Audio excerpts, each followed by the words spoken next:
booktube, it's Becky from Becky Writes. This is Becky Reads, and this is my Diverseathon Wrap Up video. This Diverseathon ran from January 22nd to January 29th, 2017, and had a real focus on own voices. Now, I was able to read 7 books in 8 days, and I think all of them were own voice books, so I feel pretty fabulous about what I was able to accomplish. Now, I'm gonna split up this wrap-up video into the 4 audiobooks I read and the 3 physical books I read. The first audiobook I read was Hidden Figures by Margot Shatterly, and this is a nonfiction look at the African-American women who made our space race possible. Long before NASA was a thing, they were bringing in women, black and white women, to work as computers in order to do the mathematics for the engineers who were designing airplanes to help us win the Second World War. After the Second World War, during the Cold War, as we were in the space race with Russia, more and more African-American computers were brought in. They were denied the title of mathematician and engineer, even though they might have been acting in those capacities, because they were women and because they were black. Now, if you've seen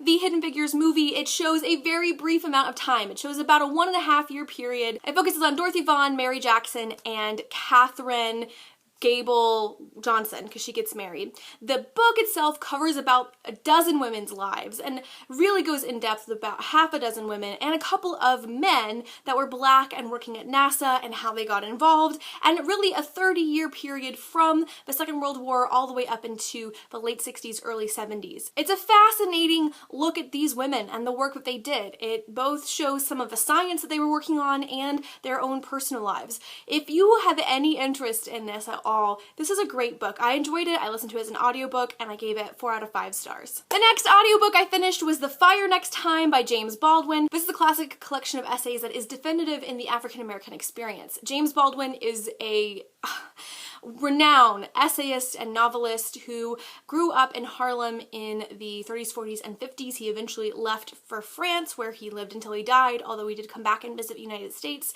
And these are his reflections. The first essay is kind of like Ta-Nehisi Coates' Between the World and Me, in which James is writing a letter to his nephew about blackness and his experience in the 1960s growing up and the tension of being black and how there really aren't a lot of options. You're either going to be in the church or you're going to be on the street corner and what that looks like.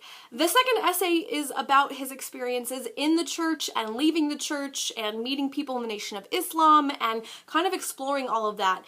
It is definitely an essay of the context, but it drops some real truth bombs about the role of the church and the ways in which religion can be just as damaging as drugs and how there's as much manipulation there, and just this wonderful critique of the black experience that I have not often read. James Baldwin has a great command of language, and if you are interested in this at all, I would check it out. It's pretty short. I think it's like 100 pages, so I got through it in a couple of hours. It was just a great read and one I would highly recommend. And I gave it 4 out of 5 stars. Then I read a collection of essays called The Fire This Time, edited by Jesamyn Ward. This was definitely inspired by The Fire Next Time by James Baldwin, which is why I read them back to back. And this collection of essays looks at race in America now. It has a section on the past, but looking back on the past from a contemporary perspective. It has a section on the present, and it has a section kind of on the future, and it has a host of authors, from Jesamyn Ward herself to authors like Daniel Jose Older, and it covers a lot of experiences. There's also poetry and just this whole interesting interplay of like rap music and the music coming out of Atlanta, which is, I loved the essay on that because I'm from Atlanta, so I grew up with Goody Mob. So there was a whole essay on this and holding rap and the influence of music on the Black experience alongside some of the most influential literature of the Black experience and what that means and how you create an identity from that. There is a conversation on Phyllis Wheatley and whether or not her husband was actually a bastard that abandoned her when she was dying. There is a whole conversation on Blackness in the world post 9/11, and it was just a great collection of essays. There are some that are stronger than others, but overall I thought it was a really solid collection. If you are unfamiliar with race in America, this is actually a pretty good way in because it's not a deep dive, it's a broad read. So The Fire This Time, edited by Jesamyn Ward, would be a great place to begin if you're just getting into race studies in America. And the fourth audiobook I read was also nonfiction because I love me some nonfiction, and that was Dreams from My Father by Barack Obama. Yes, I had to read an Obama book. He's my second favorite living president after Jimmy Carter, who is from my home state, so I'm a little biased there. And I had to have the hopeful words of Obama, but I knew I wasn't ready for Audacity of Hope because it would be too hopeful, and right now the world is not hopeful enough for that. Dreams from My Father is a great memoir. First of all, you should listen to it as an audiobook because Barack Obama reads it, and there's something so casual and real and honest about that. It just feels like you're getting to talk to and hear from a real man, not a politician. He wrote this long before he got into politics, and there's something so raw and so honest, and I appreciate it, and I recommend it for that alone. In addition, this covers his life growing up, how his parents met, and about the grandparents who helped to raise him, how they ended up in Hawaii.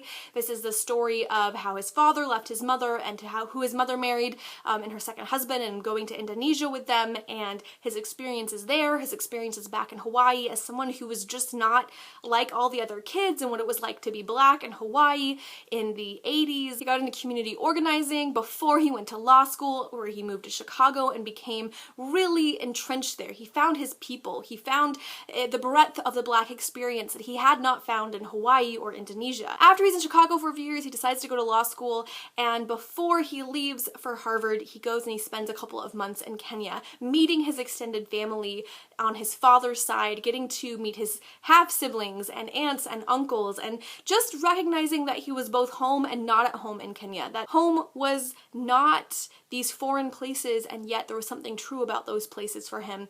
It's just so real. He's not trying to sell you anything. He's just telling the truth. The audiobook closes with the speech he gave upon winning the Senate seat for Chicago, for Illinois, and the hopefulness there was just in some ways inspiring, but also in some ways gut-wrenching with the state of American politics now. I still recommend Dreams from My Father. It was so fabulous. I gave it 5 out of 5 stars. I just loved it so much. Alright, those are the audiobooks I read. Now on to the physical books. The first one that I finished was Underground Railroad by Colson Whitehead. Now this was the assigned book. I've been struggling with this. If you watch my vlogs, you know this is something I've been thinking about. I appreciated this, and there were moments where I thought that the writing in this was stunning, and I had to pause and really chew on some of what was said, and a lot about history and time and violence and the ways in which we dehumanize others, the ways in which we refuse to imagine one another complexly as full and visceral human beings, and I appreciated that about this. This is the story of Cora, a young slave girl who decides to escape and gets on the Underground Railroad in Georgia, which was an actual railroad. So in this imagining, the Underground Railroad is not a metaphor like it was in our history, but is an actual physical railroad, and she uses it to try to escape and is thwarted in many different ways along the way to freedom. That's all I can really tell you without spoiling anything, but you know, there are terrible slave catchers, and there are free slaves, and there are enslaved slaves, and there is just this interesting look at the ways in which we stay enslaved, and the ways in which lots of things in life can become a prison. And I appreciated that. But there was a weird collapsing of history that I think was not true to history, and so I found myself questioning how true a lot of this was to actual history. And that is not me questioning the use of violence and force, because I absolutely have no doubts in my mind that this portrays the violence as probably even less violent than it really was. But I'm talking about the sterilization city in the Carolinas, and then, you know, the craziness that was going on in North Carolina. I don't think any of that actually happened, or if it did, I don't think it happened during this period. And so as a historian who has lived in Georgia and North Carolina, I don't know how much of that actually was happening beforehand, so I began questioning whether or not any history of this was true, and if anything true, was it just that there was slavery in America and everything else is false? And then that made me like, I don't know, I didn't love this. All of this rambling is to say that I didn't love this, and I'm not sure how to feel about it. Initially I gave this 4 stars, now I feel like it's more of a 3.5 stars. Part of this was beautiful, and part of this really made me think, and this is the kind of book I appreciate reading, but this is the kind of book I don't know if I would ever read again, and I don't know if I would recommend it. So I'm not really sure how I feel. I also want to claim, you know, I'm a white woman, and reading about slavery makes me uncomfortable because I feel guilty. I'm gonna own that. That is a part of my response to this. The thing that I feel like I'm reacting to is the history, and the use of collapsing history, not making as much of the Underground Railroad trope as I had hoped. So I'm not really sure. If you read this, Comment down below and let me know what your thoughts are. Did you love it? Am I missing something? Did you hate it? I'm just really, really curious. I gave this, I'm gonna go with 3.5 stars. I really think that this is not a 4-star read for me, but again, I'm still in a discerning process. Then I moved on to something lighter because the Underground Railroad was heavy, and so was American politics. And that was Lumberjanes Volume 4. This is called Out of Time. And this is a continuation of the story of our favorite girls at their summer camp for hardcore lady types. We get to see more of the background of the owner of the camp and kind of where she comes from and how she got to be where she is. You also get to see more of Jo, who is this character, who it's been hinted at is trans, and that is beginning to be peeled back and explored a little bit more.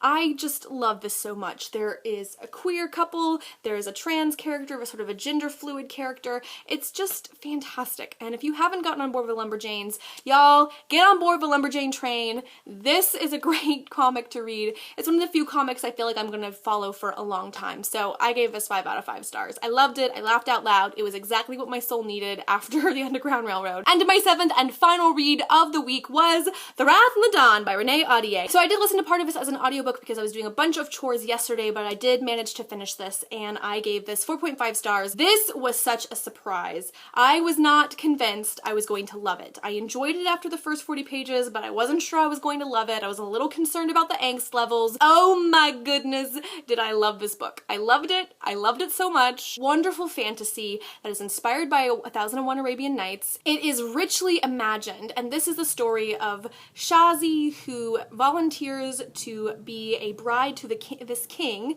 who keeps killing his brides every morning, and she's able to trick him into not killing her because she tells him stories. And after she has survived a couple of nights, she begins to realize that the Monster King is not what he seems, and the whole world that she sees is not quite what it seems. I could smell the perfume of the flowers, I could feel the heat on my skin. The world that Renee Ahdieh creates is fantastic. This is a debut novel and it is superb. I was astounded by the world building. This takes place in what I think is a pre-Islamic Arabia. So we have some of the elements of our world. There's a character who is from Thebes. They talk about Zeus and Hera, right? There are references to our world, but it's definitely its own world as well. Arab culture comes alive in a way that I have never read that I felt has done justice.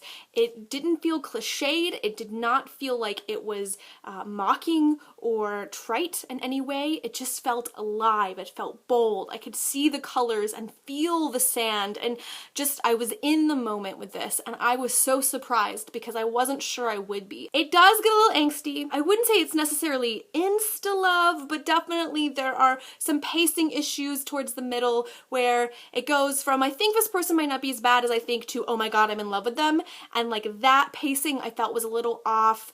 I do think that there was a heightened level of angst that had I been in a different frame of mind might have annoyed me. And my other critique is that sort of towards the last third of this book, she uses some very cliche sentences like the horse keeled over, and for such a richly imagined world where everything feels vibrant and alive, those cliche phrases stood out pretty strongly. Aside from those few things, I felt like this was a wonderful fantasy. It's light on magic. This one has a hint of magic, but not a ton, so if you're someone who's a little skeptical, you're not so much into high fantasy, this might be a good place to start. I gave this 4.5 stars. This is how I finished my reading week. I've already started a sequel. It was a solid way to end Diversathon. Alright guys, those are the 3 physical books that I read plus 4 audiobooks. Comment down below and let me know how your Diversathon went. If you participated, how many books did you read, and what was your favorite? My favorite was Dreams from My Father by Barack Obama. It just, it warmed my heart. It made him